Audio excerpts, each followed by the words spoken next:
라이딩할 때 블루투스로 듣기 좋은 한당의 바이크판 사건 반장 팟캐스트 시작합니다. 오늘은 많은 라이더분들이 아실 거예요. 인터넷 바이크 커뮤니티 바튠에 있잖아요. 거기에 올라온 중고거래 후기 하나를 좀 자세히 들여다볼까 합니다. 들어보시면 이거 내 얘긴데 아니면 내 친구가 이런 일 있었는데 하실 수도 있어요. 네, 맞아요. 이 중고 오토바이 거래라는 게 판매하는 사람이나 사는 사람이나 다 예민할 수밖에 없죠. 오늘 가져오신 이야기는 특히 거래 끝나고 나서 문제가 생기고 이게 또 감정적인 대응까지 막 얽히면서 라이더들 사이에서 되게 공감을 많이 얻은 글이더라고요. 네, 그렇죠. 사연을 보니까 판매하신 분이 2023년식 혼다 헌터커브 모델을 파셨어요. 주행거리가 한 9,300km 정도? 됐다고 하고요. 들어보니까 튜닝하는 데만 한 200만 원 넘게 쓰셨대요.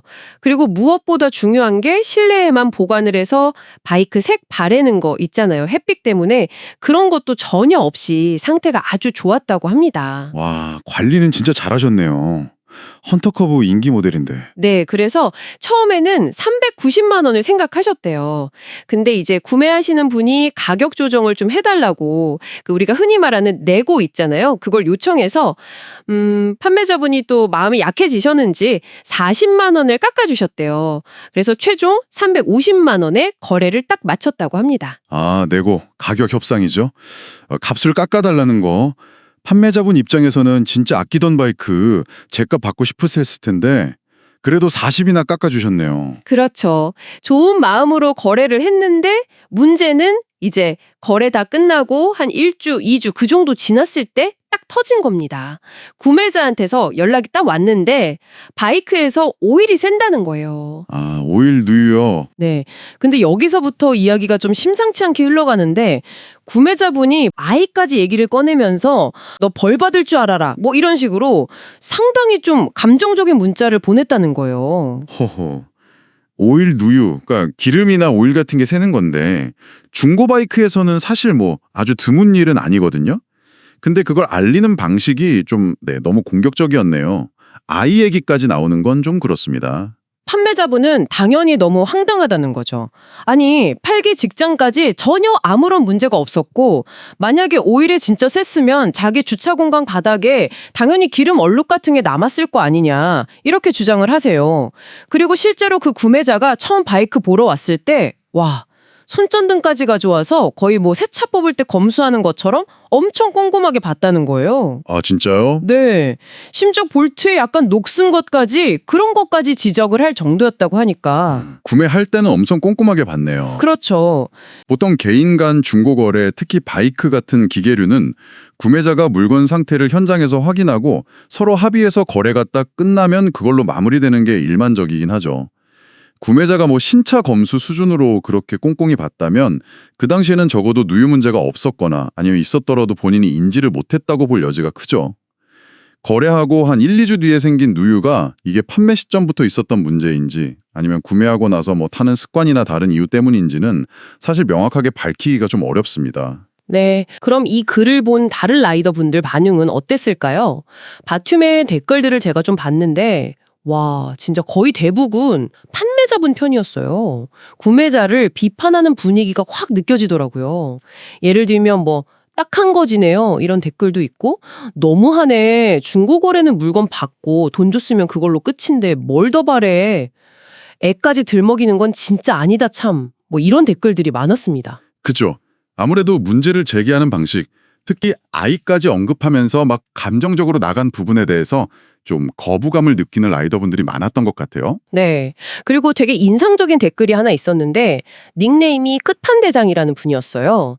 이분이 자기가 그 판매자분 이웃이라고 밝히면서 판매자 주차 공간 바닥이 그 왜 에폭시 같은 재질이라 기름 조금만 새도 티가 확 나는데 자기가 그런 흔적 전혀 본 적이 없다고 딱 증언을 해주신 거예요. 오, 제3자 증언이네요. 네. 그러면서 판매자분이 평소에 바이크 관리를 정말 철저하게 하시는 분이라고 덧붙이기까지 했어요. 이야, 이런 이웃의 증언은 커뮤니티 여론에 진짜 큰 영향을 미치죠. 판매자의 평소 행실이나 바이크 관리 습관 같은 그런 평판도 중고 거래할 때 사람들이 얼마나 중요하게 생각하는지를 딱 보여주는 것 같습니다. 맞아요. 다른 댓글들도 뭐 비슷했습니다. 아이고, 똥 밟으셨네요. 힘내세요. 그렇게 불안하면 그냥 새 차를 사시지 왜 중고를 사서. 가격을 그렇게 후려쳐놓고 샀으면 그냥 좀 타지, 참. 이런 식으로 판매자 위로하고 구매자 비난하는 내용이 진짜 많았어요. 심지어 어떤 분은 구매자가 보냈다는 그 누유 사진을 보고 아니 어떻게 엔진오일이 딱 저 부분에서만 새서 다른 데는 하나도 안 묻고 저렇게 깨끗하게 바닥으로만 똑 떨어지냐 이러면서 그 누유 자체가 진짜인지 좀 의심스럽다는 댓글도 달았더라고요. 네, 사진만으로는 정확히 알기 어렵지만 그런 의문을 제기할 수도 있겠네요. 그리고 뭐 직거래로 본인이 직접 다 확인했으면 할 말 없는 거다. 저런 연락은 그냥 무시하는 게 답이다. 이런 좀 현실적인 조언들도 많이 보였고요. 네, 커뮤니티 반응을 쭉 들어보니까 이 개인 간 중고 거래는 현장에서 확인했으면 그 이후 책임은 구매자에게 있다. 뭐 이런 인식이 라이더분들 사이에 상당히 좀 강하게 자리 잡고 있는 것 같아요. 물론 판매자가 뭐 명백하게 속였다거나 그런 게 있다면 문제가 다르겠지만 이 경우는 구매자가 꼼꼼히 확인까지 했고 또 그 이후에 발생한 문제에 대해서 너무 감정적으로 대응한 게 오히려 좀 반감을 산 게 아닌가 싶습니다. 네, 진짜 애지중지 관리했던 바이크를 그것도 좋은 마음으로 내고까지 해줘가면서 팔았는데 이런 상황 딱 부딪히면 판매자 입장에서는 너무 속상하고 허탈할 것 같아요. 댓글에서 많은 라이더분들이 아이고 똥 밟으셨네 이렇게 표현하시던데 그 마음이 진짜 10분 이해가 갑니다. 그럼요. 이 중고거래, 특히 개인끼리 하는 기계거래는 언제든 이렇게 예상치 못한 문제나 갈등이 생길 수 있는 것 같아요. 그래서 거래 전에 상태를 꼼꼼히 확인하는 것도 물론 중요하지만 어느 정도는 거래 이후에 발생할 수 있는 문제에 대해서는 좀 감수해야 하는 그런 측면도 분명히 있어 보입니다. 물론 진짜 문제가 있다면 합리적으로 소통을 해야겠지만 이번 경우처럼 막 감정적인 비난이나 협박성 발언은 상황을 더 나쁘게 만들 뿐이죠. 라이더 여러분이라면 이런 상황에서 감정적으로 막 쏘아붙이기보다는 어떤 식으로 소통을 시도하는 게 더 현명하다고 생각하시나요? 중고 거래할 때 어디까지 확인해야 하고 또 어디서부터는 거래의 일부로 좀 받아들여야 할지 라이더 각자의 기준을 한 번쯤 생각해보는 것도 좋을 것 같습니다. 한당의 바이크판 사건 반장 팟캐스트는 여기까지입니다. 한당 채널 좋아요, 구독 꼭 부탁드려요. 감사합니다.